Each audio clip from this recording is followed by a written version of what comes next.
para sa inyo po ito. Nakikiramay po kami sa pagkawala ng inyong daddy. Ayan. Ma'am, sabihan niyo po ako dito.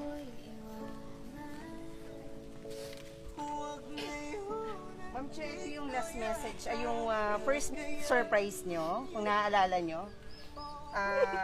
In-rent out po namin yung tulang ginawa nyo para sa kanya. Yung unang sorpresa nyo po. Ayan, para meron kayong memory. Ayan. May alaala kayong itatabi. Tanggapin nyo po para sa inyo po ito. Ayan. Ito po kayo, ma'am. Daddy, sa iyong kaarawan, hayaan mong ikaw ay handugan nitong kathang tula na para sa inyo ay sadyang nilikha. Ito ay sinulat bilang isang pasasalamat sa inyong nag-aruga sa akin at nag-ingat. Nariyang ako'y buhat kahit na mabigat. Salamat sa inyong nagbigay sa akin ng lahat. Nais kong ibigay bawat niyong mithiin. Nais na bilhin lahat ng inyong gustuhin. Habang may panahon, nais kong kayo ay pasayahin. Hanggat may pagkakataon, gusto kong kayo'y pangitiin. Wala ngang kapantay sa iyo sa pagiging isang ulirang ama mo. Lahat ng sipag at tiyaga ay nasa iyo. Kaya sadyang para sa iyo ang lahat ng ito. Sa bawat hirap at sakripisyo niyo, mula sa pagtatanim ng kung ano-ano, nariyang putik ay abot sa mga mata mo. Di man lang narinig sa iyo ang reklamo. Pagod, hapo, init at sakit ng katawan ang nooy madalas mong maramdaman.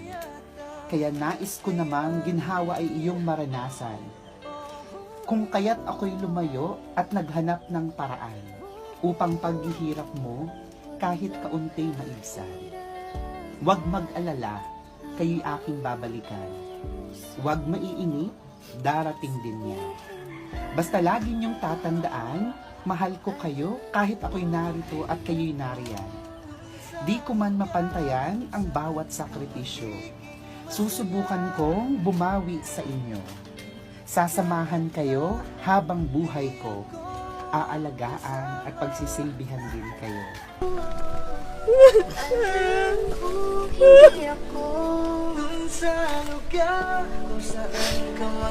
Ito naman lang yung ating homecoming surprise last year.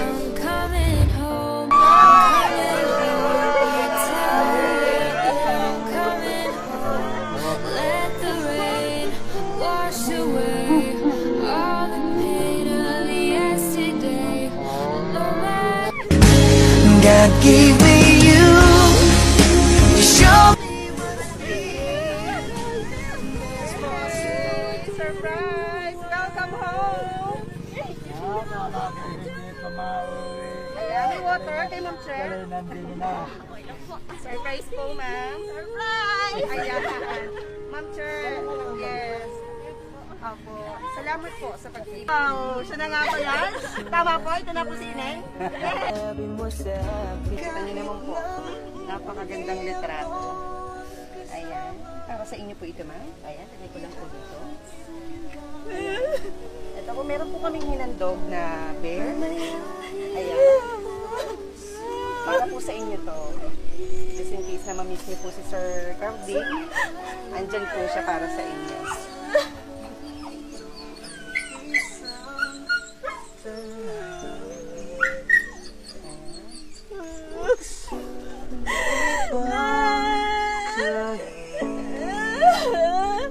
parang kahabolan, magkasama lang, maghihagan sa ulan.